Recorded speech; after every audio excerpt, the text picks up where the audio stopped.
നല്ല രീതിയിൽ പെർഫോം ചെയ്തിരുന്ന ആഡായിരുന്നു. പക്ഷെ ഇപ്പോൾ പണ്ടത്തെ പോലെ റിസൾട്ട് കിട്ടുന്നില്ല. ഇങ്ങനെ ഒരു കംപ്ലൈൻറ്റ് നമ്മൾ സ്ഥിരമായിട്ട് കേൾക്കുന്നതാണ്.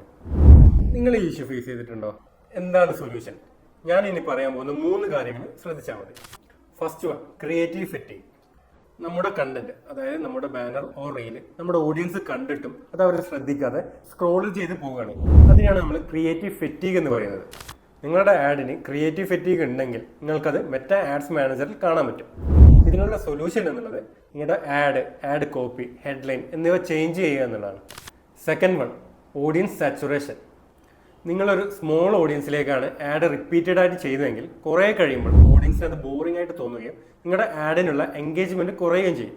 അതിനെയാണ് ഓഡിയൻസ് സാച്ചുറേഷൻ എന്ന് പറയുന്നത്.